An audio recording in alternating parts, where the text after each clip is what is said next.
ba ang connection ng HIV sa ating sexuality? Pag sinabing HIV, inirelate agad nila sa mga homosexuals. Where in fact... Hi Breakers! I am Rhox Villasin and this is Breakthrough the Lens. Alam niyo ba na 32 Filipinos are diagnosed with HIV daily? And according to Department of Health, isa sa may fastest growing HIV epidemic ang Pilipinas sa buong mundo. These figures sound alarming. Pero ano nga ba ang HIV? Ligtas ka ba? And how susceptible do you think you are sa disease na ito?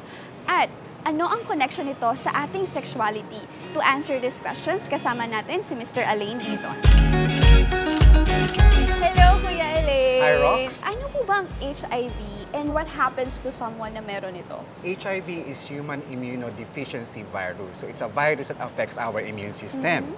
So some people didn't know na nagkaroon sila unless magpapatest sila for antibodies against HIV. Pag hindi sila nagpatest, dadaan sila from primary infection, asymptomatic stage. So meaning wala kang symptoms, wala kang naramdaman, but you are already infected.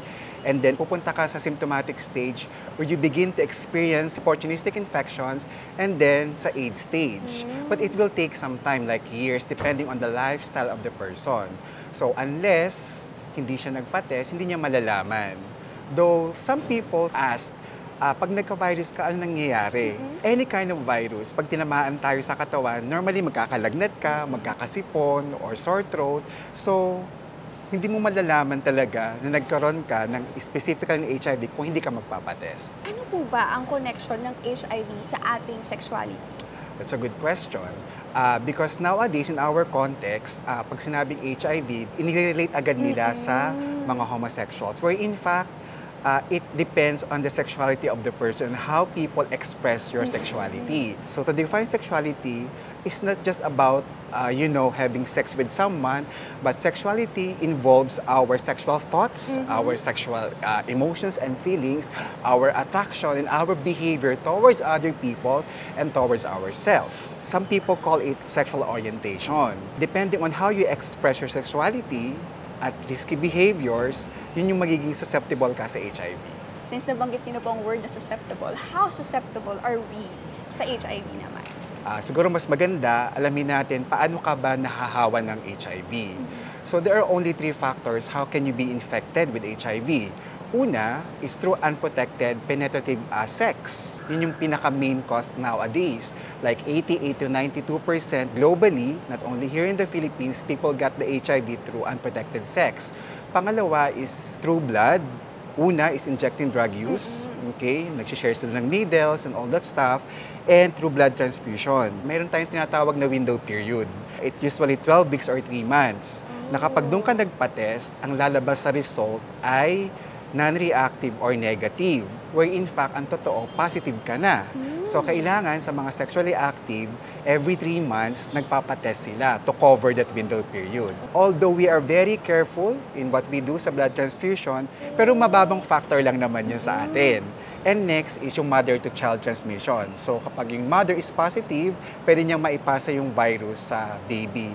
However, because of the treatment na tinatawag, meron tayong tinatawag na PMTCT or Prevention of Mother-to-Child Transmission. Marami ng mothers ang positive na nagbubuntis pero pinapanganak nila ay negative sa HIV. How can we prevent ourselves now from acquiring HIV?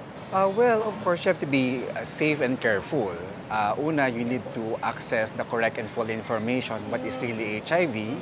And pangalawa is alamin mo how can you prevent from getting yourself infected. Ang Department of Health, meron silang pinopromote how to practically keep yourself from being infected with HIV. Yung tinatawag nilang ABCDE, para madali siyang matandaan. Yung A is abstinence, ibig sabihin, stay away from sex or wag muna. Okay. Now, if your relationship, letter B, be mutually faithful.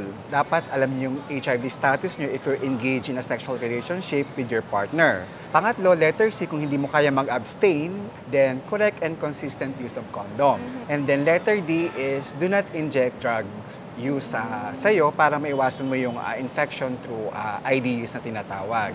And finally, yung letter E is early detection and education.